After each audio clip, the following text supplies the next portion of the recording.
Well, hello,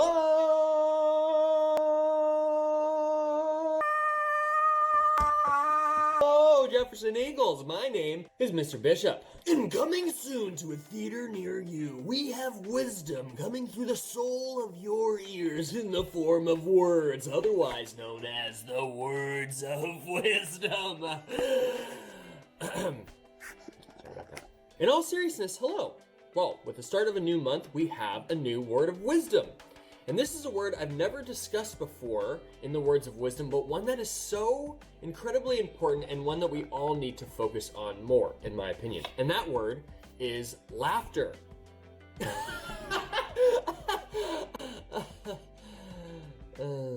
The definition for laughter is the action or sound of laughing. Okay, I guess that's pretty obvious, but why am I talking to you about this? That's the real question. Well, simply put, there's been a lot going on over the last year that hasn't made us feel very funny or made us feel like we want to laugh.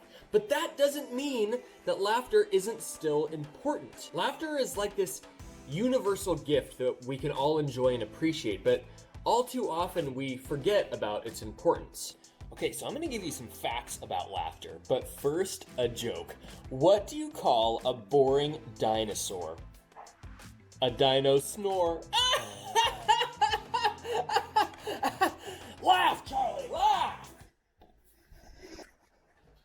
That did not work out the way that I thought it would. Here are my top 3 facts about laughter. Number 1, laughter relaxes the entire body. A good hearty laugh relieves physical tension and stress that you keep built up inside you, and then it leaves your muscles relaxed up to 45 minutes afterwards. Number 2, laughter triggers the release of something called endorphins. They're basically the body's natural feel-good chemicals. So endorphins promote an overall sense of well-being, and they can even temporarily relieve pain. So when you laugh, all these endorphins are released, and that's why you feel so good afterwards when you laugh. Number 3, laughter lightens anger's heavy load. So nothing gets rid of anger and conflict faster than a laugh. Looking at the funny side of something can put problems into perspective and allow you to move on from issues without holding on to the anger anymore.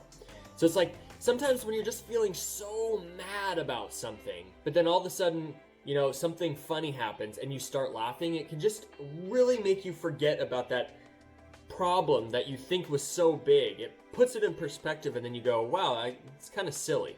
Like, I don't know if you've ever had a conflict with someone before where you're both really mad at each other and then something really funny happens and you both start laughing and then all of a sudden you're like, what were we angry about? So that's the power of laughter. That last one is really important. I've found myself to be quite frustrated and sometimes even particularly angry over the last year. And maybe some of you have felt this way as well. Being stuck in your house looking at a screen for the majority of the day can be anxiety-producing, it can be stressful, and honestly, just plain boring. But when you find or do something that makes you laugh, it can just snap you out of it so fast. Okay, let's try one more joke. Charlie's a little angry right now because he asked me if he could eat 300 brownies, and I said no. Anyway, hey, Charles! What do you call a pig that does karate? A pork chop. Okay, well that one didn't work out well either, but that's fine. So lots of times it might feel like there's nothing to laugh about. And we can feel that way because we might be surrounded by a lot of sad things. And that is totally understandable. And I would still challenge you to find ways to laugh, right? So check out a book of jokes from our library at Jefferson. Watch a funny movie on the weekend with your family. Have a hula hoop contest, and the person that looks the most ridiculous wins. When you're feeling angry, look into the mirror and say, "Bubbles!" 3 times in your most angry voice. Something about saying bubbles will just break up whatever thing you're angry about. I've tried it, it works. Eat a pound of cheese and then pour a cup of apple juice on your head. Okay, don't actually do the last one. Sometimes all we need is to snap out of our moods a bit and just laugh. It can really, honestly be the best medicine sometimes. Okay, let's try one more joke on Charles. Hey Charles, what does a baby computer call his father? Data.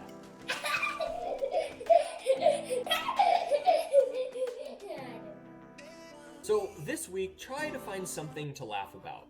Ask your teacher if they have any funny jokes and see what they can come up with. Or ask your mom and dad. I think that when you laugh, you realize that you don't always have to take life so seriously. With something to think about, this is Mr. Bishop. And Charlie. Make it a great day or not, the choice is yours. I'll show you a book that I'm reading. I will teach you to be rich. Step 1, have money. Okay, and here's another tip for you that you can try on your dad, your mom, your sisters, your uncles, your aunts, your cousins. Cousins? What are cousins? So what you do is you say knock knock.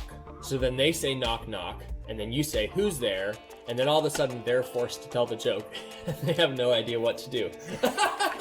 It's pretty good. Hey Chaz, tell me a funny joke, bud. What do you call a chicken who does run?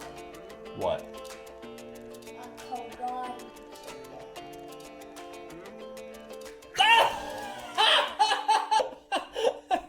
I really don't understand. Sometimes you feel bad, sometimes you feel sad, but the worst you've ever felt is when you hear a joke from your dad.